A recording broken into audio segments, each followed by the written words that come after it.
Right, tellyo there champs, now CES is coming out and I'm going to do short, sharp videos whenever I hear of a good laptop announced or some awesome laptops here. We're talking the Gigabyte Aero 15 or 16 now, and they've got a 17, which is very strange, but this thing looks killer. Not only that, I actually saw here PCI Express 5 SSDs. Wow. Hopefully that will come to laptops this year. That will be amazing. But have a look at the form factor there. That's just weird. I guess they have to do that. I don't think that's fitting in a laptop. And by the way, they're saying 13,000 gigabytes per second. So 13 gigabytes per second read and 6.6 gigabytes write. That read speed is just insane. But back to this, of course, these are going to have older Lake CPUs. We'll talk about the 17-inch first. Okay, so there's going to be a DDR4 and DDR5 model. Now, one thing that's very important, I want you to know, I don't think anything with older Lake H and the latest NVIDIA graphics, so we're talking 3080 Ti up to 3080 Ti in this model here, I don't think they're going to be until March, April, May, sort of maybe even Computex time. But I think a lot of manufacturers will be showing them off at CES. I expect Ultrabooks to be the first laptops released with older Lake CPUs. But anyway, you can get up to a 12900 HK. That part is going to be amazing. A 3080 Ti, so I guess it's got faster memory maybe. And these 17 inches up to 130 watts TGP. So I was hoping maybe 165 watts, but it is what it is. Now the display on it, a 4K display. So this isn't 16 by 10, it is 16 by 9, 120 Hz, and it supports display HDR 1000. I will leave a link in the description so you can have a look at these. And then they have the 17X, which has Max P graphics. So I guess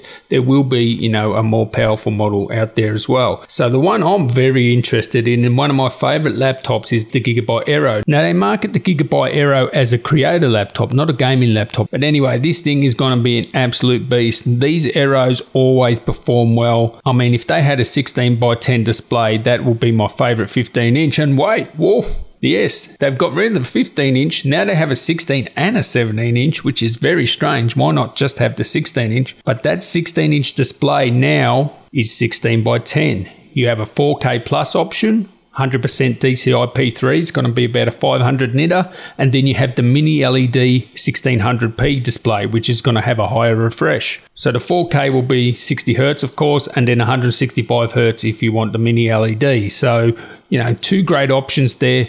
That'll be really hard to decide. I want to see that mini LED, how it is. Now, when it comes to the CPU, of course, it's going to be up to i9 12900 HK part, which will have 6 performance cores, 8 efficiency cores, the new NVIDIA graphics RTX 3080 and 3070 Ti, and limited to 105 watts on the GPU. Now that is a bit low, but these aren't the thicker, heavier, beefy laptops. They're sort of, you know, a bit thinner than like hardcore gaming laptops, but the performance in them is amazing. So even though it's 105 watts on the GPU, I think it will outperform a lot of laptops that are 120 or 125 watts just because they can't handle the heat. Usually the Gigabyte Aeros are really good in that way. And as you'll see, it looks like a creator laptop now. It doesn't have a full-size keyboard. Woof, that's amazing. It's grey, so I'm liking that. I'm not sure about the black trackpad there, but it looks like they've got rid of the RGB keyboard. And as I said, Gigabyte say that this is a creator laptop. It's not a gaming laptop, but it will be able to game very well. And of course, the gamers will gravitate to that 165 Hz mini LED display, which is supposed to be a peak brightness of 1000.